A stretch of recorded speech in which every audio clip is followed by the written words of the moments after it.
I'm back with another album review, more like a rant. And today we're looking at the 1992, I believe is when it came out, CD from Van Halen for Unlawful Carnal Knowledge. Yes, that's what it's called. You know what the title kind of reminds me of? S is for the simple need, E is for the ecstasy, X is just to mark the spot. Okay.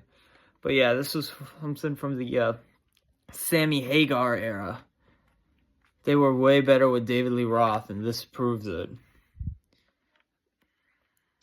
So, the first song is Pound Cake, which starts off with some talking and drills, which were done by, a power drill played by Eddie Van Halen himself.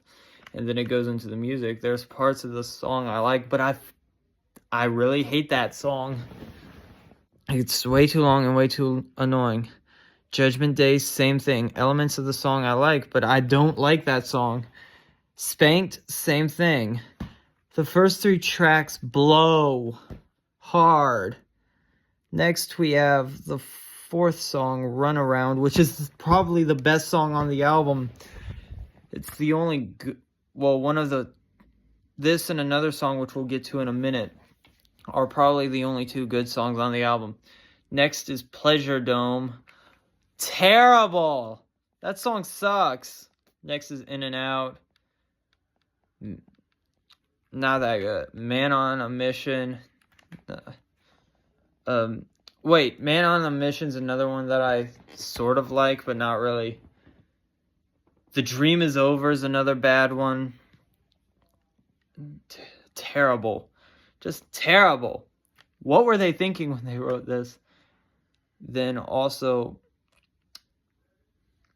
next we have Right Now, a nice little piano intro, and the song is, now that song's really good. It's the other song that I really like on here. So the only two songs I love on here are Run Around and Right Now.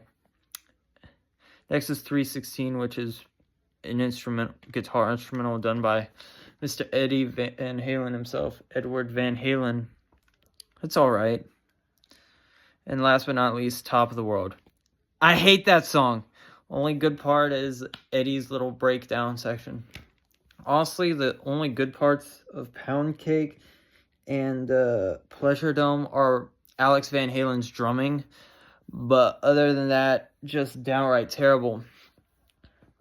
Like, it's not good. Most of these songs are pretty much bluesy, and they just don't sound good and mesh well.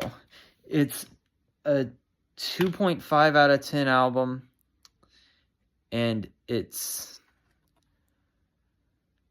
terrible. It reeks.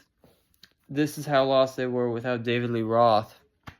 And Sammy Hagar's voice is annoying. It's very screechy. It's very preachy. Not for me, please. It is not a good album. I'm gonna keep it a buck with you. I'm glad I got this for like literally $5. It's not worth it. Skip this album. It's terrible. Now there's this other YouTuber I watch called Ralph Viennes, aka Dr. F, aka Almost Human, and he hates the Van Hagar era. He calls it Vangina, and for good reason. This album, it gave my brain and my ears angina. It is terrible.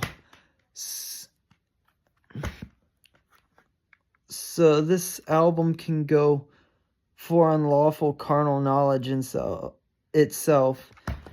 And Sammy Hagar, go for Unlawful Carnal Knowledge yourself. I would throw a middle finger up right now, but I wouldn't. It's just that bad. I can't stand this album. How can you make a classic rock album / glam rock / glam metal / hair metal / hard rock album, whatever you want to call this, / classic rock album, whatever you want to call this type of rock and roll, and have only 2 amazing songs and everything else just be horrible, awful. I never want to hear this again aside from the 2 songs I actually enjoyed off this. It is not worth your time. Do not pick this up. Skip it. Just download the 2 songs on iTunes or stream them on whatever platform you want to. Do not purchase this full thing. It's a waste of money and it's a waste of your time and it will make your eardrums bleed. Please, I don't want to hear Sammy Hagar just screaming his heart out. He cannot sing. He's not good, okay? I can't believe they reunited with him after he left the first time. They did a reunion tour in 2004. And, well, he left and he took bassist Michael Anthony with him. I will say this much, the previous album, OU812, at least has decent cover art. I haven't heard that album yet. I don't have a copy of it, but I plan on getting it just so I can review it. This isn't the only Van Halen album I'm going to review tonight. I have another one, and it's, from what I've heard, worse than this, but let's see if that's the case. This is the bottoms. This is terrible. Let's see if they can actually get any worse than this. And this is post-Sammy. The next one is post-Sammy Hagar. So, yeah. That's a good hint. In fact, the next album I'm doing a review on, Todd in the Shadows, another YouTube and music critic, made an episode of Train Records about it. So is it really as bad as this? There's only one way to find out. Please like, comment, share, and subscribe if you haven't already. Sorry if this video has been long. I still have more things to say. Like, this is just awful, man.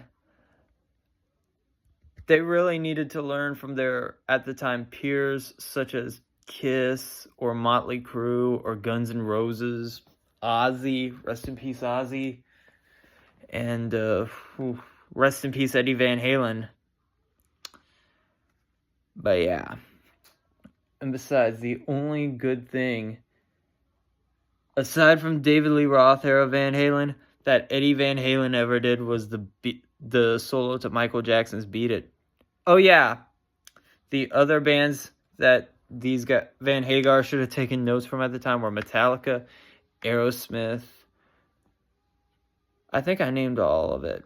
All of them. Kiss, Crew, Ozzy, GNR, Metallica, and Aerosmith being the big ones. I don't know if Queen still existed. Oh wait, that's right. That's when Freddie passed. Rest in peace, Freddie, also. I will say this much. The Michael Anthony's drumming on, what was it? Pleasure Dome, which is like the worst song on here. It does remind me of the drum fill from Phil Collins' In the Air Tonight, just sped up. I'm running out of things to say, and I think I'm going over time, way over time, so I'm just going to keep it a buck with you and keep it short. Once again, for Unlawful Carnal Knowlage sucks.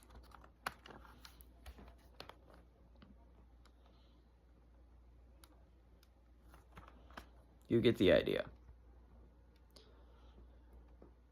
Bye. I'm signing off now.